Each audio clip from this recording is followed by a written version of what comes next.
Hi, everybody. Welcome to TNM Unplugged, another wonderful conversation with inspiring people. Today, with me, I have a wonderful friend and colleague, MJ Impastato. MJ is a professional leadership coach. She's a speaker and also a MoJo expert. Her mission is to help people feel comfortable in their own skin and also to be confident with themselves. She is specializing in creating a different experiential program. And what is special about her programs is they're very safe. They have this wonderful, welcoming environment. She's using a lot of visualization, breath work, body work, and interactive processes to get people to be and experience themselves on a deeper level. She is also somebody who has a very warm heart, and this is what people share about her all the time. She heals people with her presence. She gets people to accept themselves as well on a deeper level. And this whole amazing presence of MJ has enabled her to work with the leaders across the world, individuals as well as organizations. And she really helped them to become the true versions of themselves. And also, she helped them to move from that space of surviving in their life, in their business, in their career, into thriving in their life, in their business as well. She is in US, close to Atlanta, lives with her lovely husband and a beautiful family. She has multiple certifications. Just mention a few for people who don't know MJ really well. She's a co-active coach with the Coach Training Institute. She's also certified yoga and recovery counselor. She is an Akashic record master healer, which is something mind-blowing that I experienced with MJ. She's so good in that space as well. I mean, this is one of these credentials that, wow. And also she is certified with Center for Body and Mind and Body Medicine. Welcome, MJ. Thank you, Zoran. Thanks for having me. It's a pleasure and an honor to be here.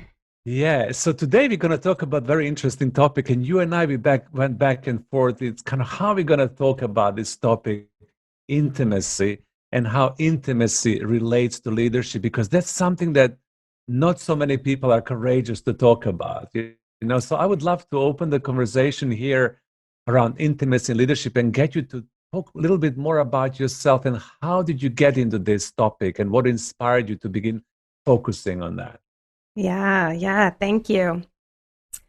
Oh, intimacy. I think it's sort of my little personal mission to reclaim that world, that word in the world collectively. We most people, when we say intimacy, immediately goes to physical intimacy, sex, and it's, if you think about that in the workplace, everybody gets all these kinds of ideas about it, but intimacy, true intimacy, is about deep connection, deep understanding, a real familiar feeling, a closeness with someone. And, I love the play on words with intimacy, but also into me see, right? And my mission is to create leaders with MoJo, where they lead from their unique perspective, their unique source of creativity and innovation. MoJo leaders, the elements of that is clarity, connection, confidence, and charisma. But the key to all of that truly is intimacy. And as a leader, to lead with intimacy, again, this makes people a little uncomfortable, but it's really about having a deep connection with yourself, really into like seeing who you are, the good, the bad, whatever it may be, but it's made you that person that is in that leadership role for a reason.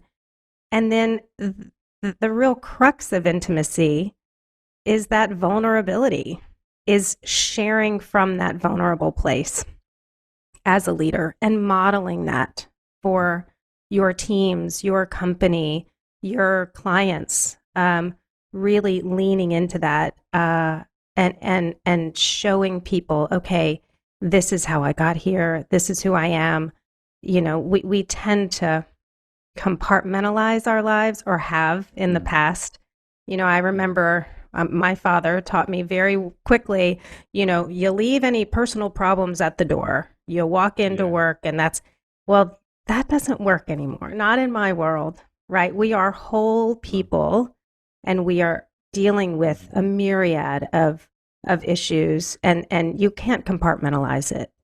You can stuff it down, but it just comes right back up, especially in this day and age, right? Especially with what we're going through in this moment. Yeah, and what we're going through in this moment can also be something which is very inspiring, and it's also getting us to develop the deeper connection to ourselves, to develop a deeper intimacy with ourselves, and to look into ourselves on a deeper level, to get to know oneself as well, right? Yeah, absolutely. And I have so many clients that are really leaders that are struggling with how to navigate this new virtual world, and they've found that what's happening is we're hopping on these Zoom calls and it's just business. Boom, boom, boom, boom, boom, boom, right? There's no release. There's no connection. They're starting to feel, we call it Zoom fatigue these days, but the virtual meeting fatigue, it's lacking in connection, and that's intimacy, right? That's building a relationship with each other in a very different way. And again, it's all about connecting with self first, then you can connect with others, and then connecting to the bigger picture of, something greater than just between you and I. Like, what's the bigger picture? What are we all connected to? And again, the challenge right now is, how do we create that? Before we would pass each other in the hallway at the office and, oh, hey, how was your day? And oh, you just had a baby. That's great. Well, these things are all happening in life still, and then some, and we're not having those conversations. And I feel what I have seen is a lot of direct reports for my leaders, that the leaders want to kind of bring this out, but people are trying to look so put together in this chaos, right? So they're having a hard time sharing that information, right? Because in the background, they've got young kids, trying to do school. Their husband, like mine, who is not here today, is usually on the other side of this wall and talks very loudly. And, so we have to sort of navigate these new situations we haven't had to navigate. And, it's easy for me to want to button everything up and look really good. And I tend to have to say to even my clients, hey, I've got this going on too. I've got a noisy husband who's just as busy as I am. It's okay, right? And that's intimacy. That's sharing at a deeper level so that you can see that I'm not just this, facade that everybody thinks, oh, MJ's so confident and so put together. I'm like, I'm a mess just like everybody else.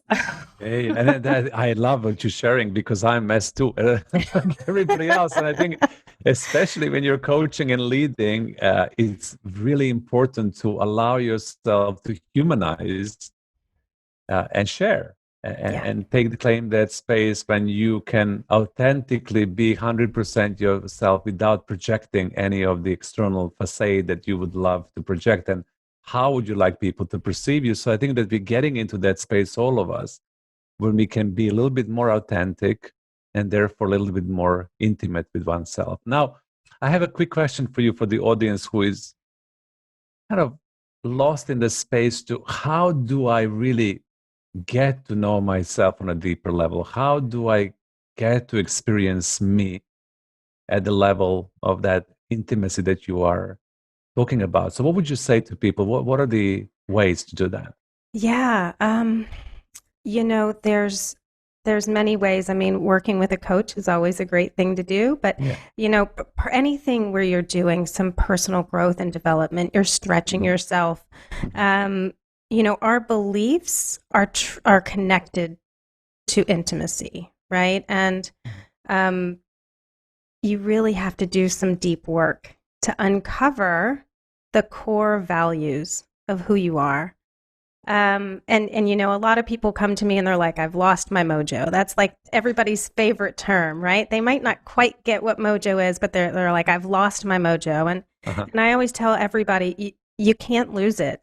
It's not possible. It gets buried, right? It gets buried under a lot of gunk, a lot of hurt, a lot of disappointment. It gets buried under other people's beliefs, maybe our parents' belief systems, the school system, the political system. It just starts getting sort of buried deeper and deeper. And so you have to go through and uncover that, right? And it's messy. It's a little messy, but it's so worth it, because on the other side of it, you know, you have a core sense of really what really matters to you and why you are who you are today, right? One of the processes that I do with people is, I call it their mojo mapping process, but we look at points in their life, anything that comes to mind, good and bad. And do not worry, be happy. yeah, there you go. There you go. Somebody's yard. Yeah, there you go. So yeah, Absolutely. we look at there are points in their life, like whatever comes up. It could be something very horrible, right? It could be good, it could be bad. But we look at those points and realize, okay, what was around? What was important? What's the mojo moment in that? You know, I use an example, and this is an intimacy thing. This is me being intimate and vulnerable. When I was young, my parents fought quite a bit. My dad drank heavily. He was an incredible man, and I love him dearly, and very high functioning. But they had issues. And one evening, he had drank a lot. They were fighting, he and my mom, and he had her hands around her throat. Right? I mean, that's pretty traumatic for, I think I was probably 5 or 6. Right. And I remember that moment. And that's one of the first memories that came up in this process for me, right? A memory that I don't want to dredge up. But when I really look at it objectively, I look at, I see, I got in between them. I loved them both, right? I am a peacekeeper. That's what came out of it. I am a peacekeeper. I am not judgmental in those situations. Like, to this day, this is what's come out of it. You know, I could love them both, and I am fiercely protective of people that I love. And that's the mojo that's come out of that particular situation. Right. Right. And so we go through this process, and like I said, it's sometimes messy, but what I know now is that I'm incredibly loyal to people I love and so protective, right? And I can also see beyond the actions that they're taking right in this moment to something deeper. Right. So there's a few things that you have to go through to really uncover. It's again a deep understanding and a deep knowledge of yourself. And it takes vulnerability even within yourself to kind of uncover those things. Yeah. And how courageous is that? You know, you sharing what you shared right now, and you empowering people to share their life as well. That courageousness that comes with vulnerability and ability to realize what makes you you and how you were defined at the early state of your development to be a woman that you're nowadays. And you said beautifully that you are highly protective, that you love people around you, and you're a peacekeeper. And that gives you the knowing on you, and then you can be a little bit more intimate with yourself as well. Yeah, interesting. Absolutely. Yeah, I mean, from all of that, when I'm working with groups, as you know this very well, I can feel what's going on in the space. I can feel when something isn't being said. And that's part of my mojo. That's what's made me who I am, and that's what makes me so effective when I'm working with large groups. They might not have the courage to say it, right? In a work setting, a group setting. they might not have the courage to speak up, but I can feel it and I can name what's in the space, in the room, and it allows everybody to acknowledge it and address it. They may not talk about it fully, but at least it's a like a pressure relief valve is just kind of takes that pressure off just a minute. Like, oh, I'm Yeah. seen, I'm heard. Yeah, yeah. Right? Yeah. Yeah, exactly. And they can relax in it, because when you name it in a room, they can relax and be more like, okay, somebody is able to recognize the whole situation. Yeah. So you mentioned that, with MoJo, it's not about I've lost it, but I need to uncover it. I need to dig deeper. I need to go through the layers of oppression or suppression, whatever happened in my life to find it. And it's a massive process. So how do you empower people, leaders that you coach to have a power and strength to go through this process without being afraid of it? Yeah. Yeah. It takes courage, right? It takes courage. Most of the time, um, people come to me and they've tried everything else, right? They feel lost, they feel stuck. Um, Maybe they are a leader, but they just like they finally gotten there and it's just lacking, something's missing. So, in other words, status quo is not okay anymore for them, right? Sitting in whatever their discomfort is of where they are is more difficult than having the courage to dig deeper into this, right? And it's actually it's a much easier process, and part of I think what I help to create is there's so much validation in the end, right? It's all about acceptance. It's these areas where we might have beaten ourselves up or regretted something or been really hard on ourselves. And then going through this process of really understanding ourselves at a deeper level and intimacy, like truly having intimacy with ourselves, feeling comfortable in our own skin, there's a validation. It's like, oh, right. This is who I am. And this is why I am the way I am, right? It sort of helps to remove the imposter syndrome that we all fight with, right? Instead of hiding who we truly are because we think people won't accept us for how we are, it really allows for such a freedom and an acceptance. So I usually tell people it's not nearly as painful as it sounds. Yeah.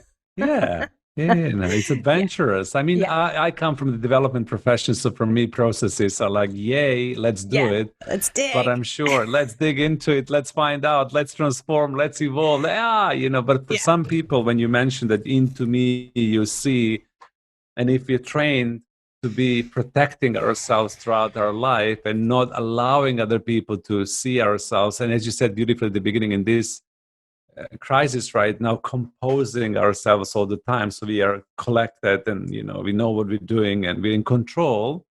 When we get to this space of, okay, if you really want to be intimate with yourself, you have to go through the process and you need to be vulnerable and you need to allow yourself and others in your life to see you. Yeah, absolutely.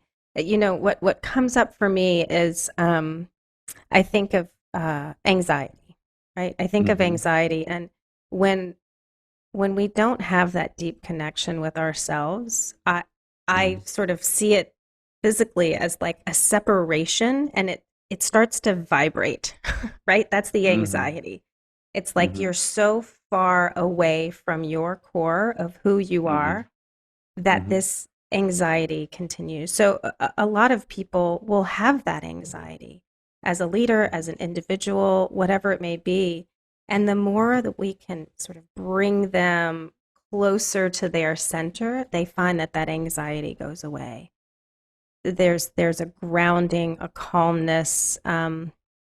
It's really such a beautiful process to watch, that I have I sometimes I pinch myself. I can't believe I have the privilege of doing this work and walking this journey with people.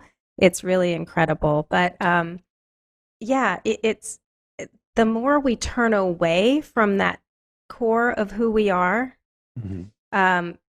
we feel more of these things. We want to isolate, we don't belong, we have anxiety, maybe depression, fearful of everything, or I don't know. I was one of those people. Every day I went into the office, I was like, "Oh, is the day today that they're going to fire me?" It was insanity. I was a hard Yeah, yeah. worker. I always overachieved and overexcelled, and yet that thought was always in my mind because I was not in line with my own values. Most Uh-huh. often, uh, I was working in a place where, and I'm grateful for all the places that I've worked, but Yeah. where it wasn't in alignment with the core of who I am, the values that are so incredibly important to me, and that made a huge difference. Once I found those places or those people to work with that really aligned with my values. So that's part of that process as well of Uh-huh. being, on a deeper knowledge of yourself, of the values that are so very important that you can how do That's we that's put the this? testament to our integrity. So, us having this lawnmower behind us, it's exactly we're vulnerable in our recording. So how crazy, how great is that? So we're not going to Yeah, press the button and say, okay, we're not going to record because there is a noise. We're going to that's edit the right. noise, but we're truthful. Yes, Fantastic. yeah, it's So it's I hope it's life. not disturbing you too much. I hope that No, it's not no. disturbing you because you're in a very good thinking Yeah, process. Yeah. yeah, thank you. Yeah, so, kind of going back to that point, Yeah. like getting really aligned with values. I mean, I have people that are Yeah. coming to me looking for other positions a lot of times. That's sort of the place that Hmm. they start, and they've never looked at their core values, right? Because what happens? Our values become our parents first, and then the schools that we attend, and then college perhaps, or a Yeah. trade school, and then we get a job. And suddenly the Yeah. company goes, here's your values to live by. So the company Yeah. goes, these are our values and they're now yours. And so, Mhm. I have people who are 40 and 50 who have never truly looked at what's really important to them. Mhm. Mhm. And then when they do, it's like the blinders have been taken off and they're, oh, no wonder I was so unhappy in this position. No, it has, it's not aligned with anything that I believe Mhm. in, right? So now they have a new metrics to Mhm. measure for companies that they want to work for teams that they want to work with. They have this core set of, you know, um, elements, values that they are aware of that they can now match up and almost measure, instead of so many people go on interviews and they forget to interview the company. They forget to Mhm. interview the people that are going to be working for them because Mhm. that's just as important. It has to Of be a course. fit for everyone. Yeah.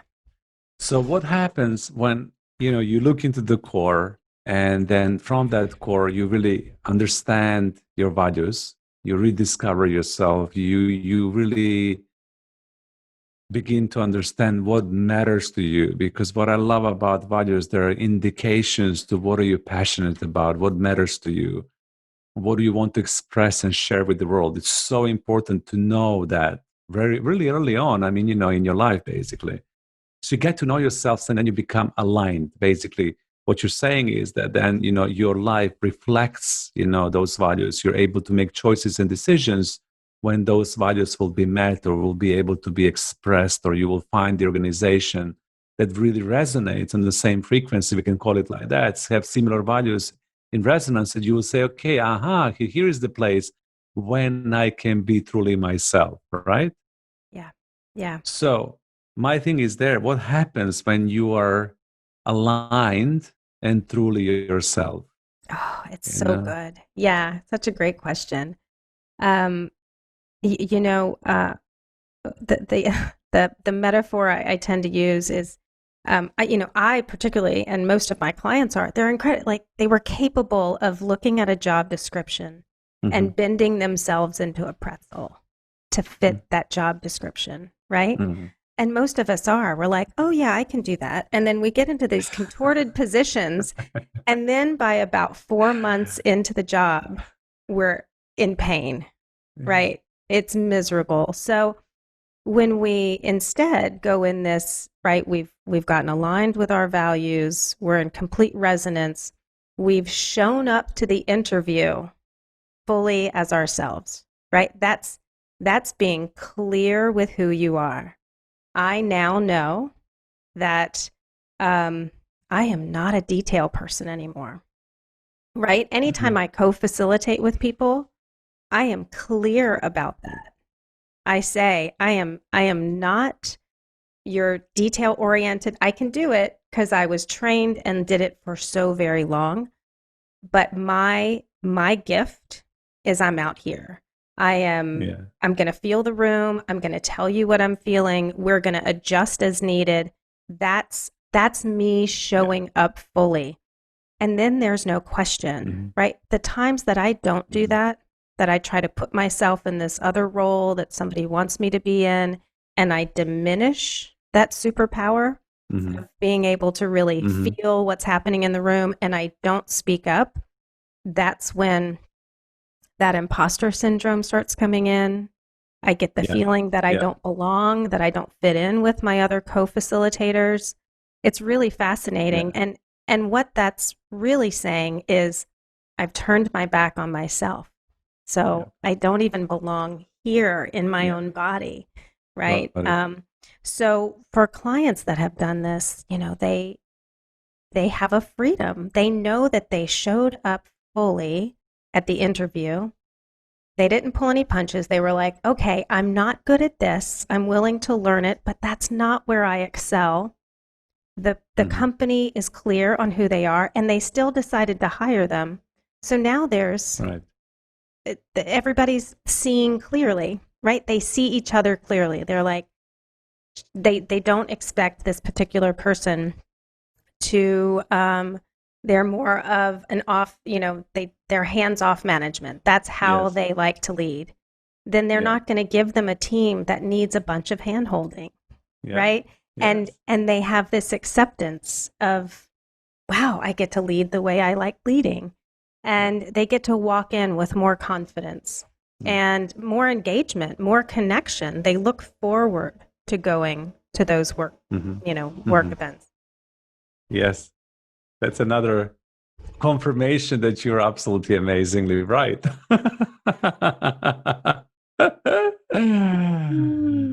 Wonderful, wonderful. Yeah. So when we show up fully ourselves, the bottom line is that we can then also create intimate relationship with others because we're in relationship with ourselves. We know who we are. We understand our core values. We also understand our boundaries, our needs, all the other important elements of knowing oneself. And then you can facilitate that intimacy with people around you, correct? Absolutely. Absolutely. You can, first of all, you're modeling it. So it gives people permission to do the same. And then, a former boss of mine gave me this and he gave me full permission to use it. He used to call it his wow factor. Like, wow, we just had a difficult conversation and survived, right? We didn't want to strangle each other across the desk. And the WOW stands for ways of working. So what are our ways of working with each other? And that's, again, a deep knowledge and understanding, a deep connection. It's building that relationship.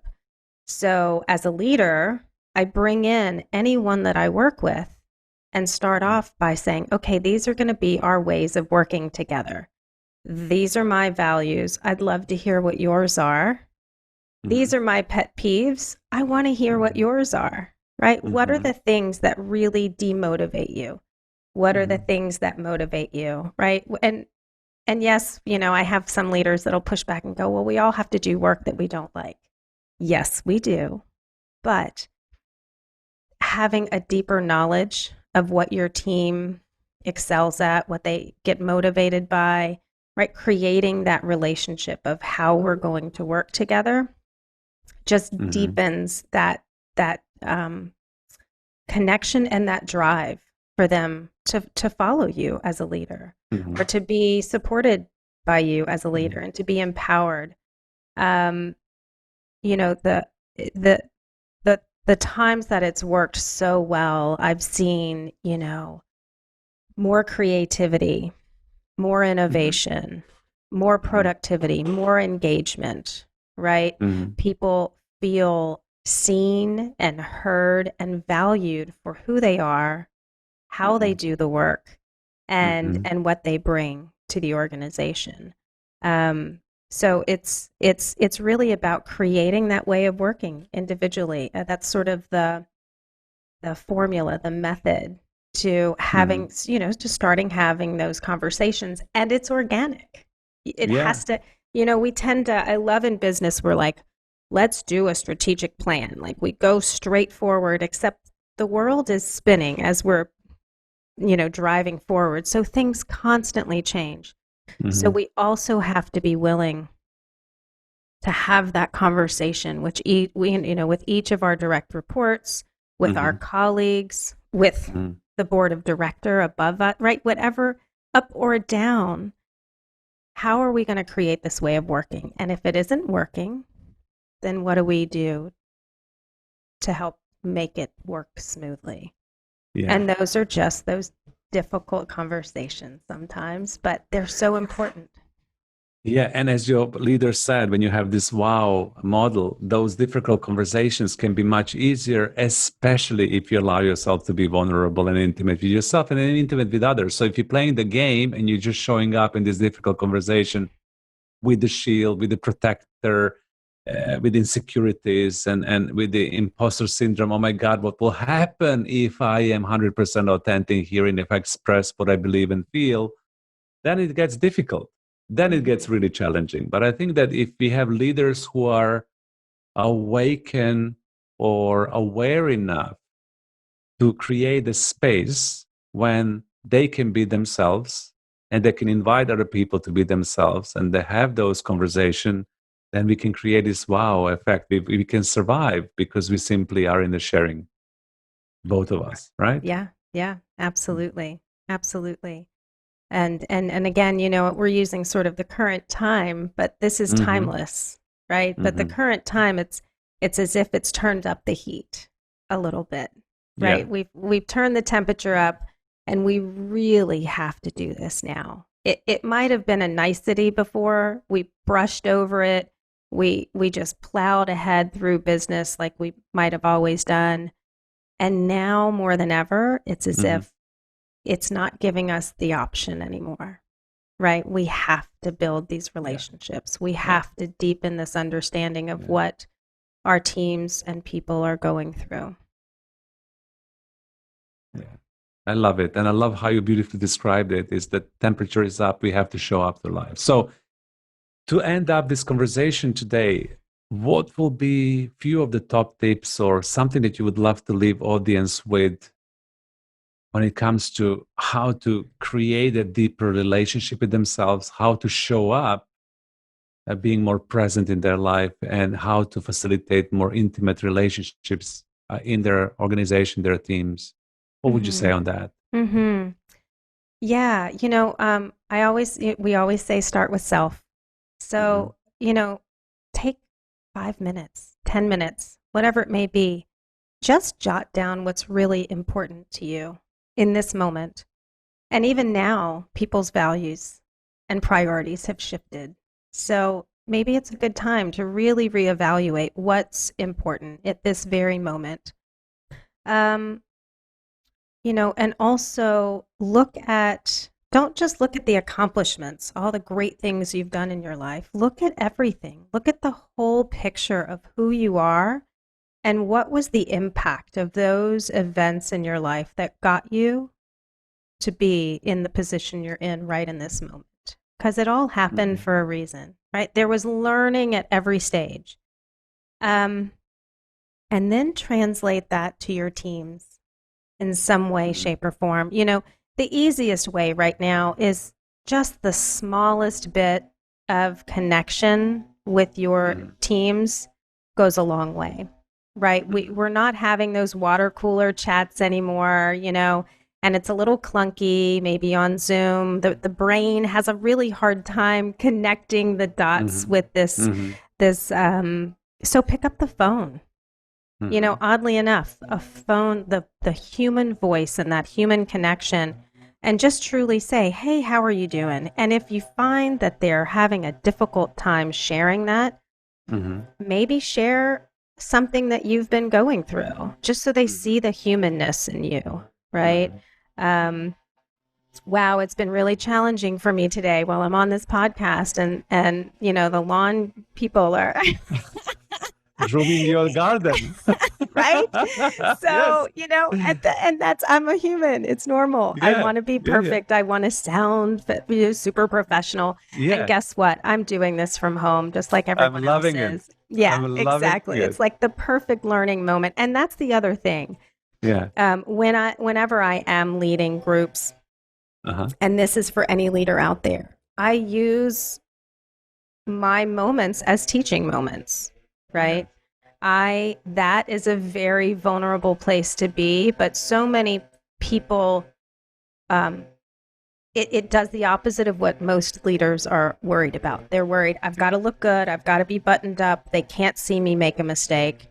It's more inspiring to your team to know that you are where you are, and you acknowledge that you're human, and but they see the growth, right? They want to see, okay, great. How did he or she overcome this?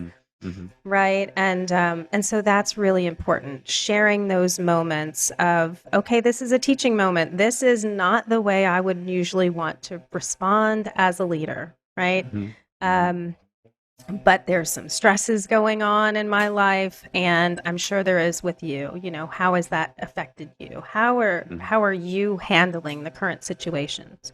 So those would be really, get really clear with yourself, look at all the things in your life, and take the gifts and see the mojo, see the unique part of each one of them that's made you who you are.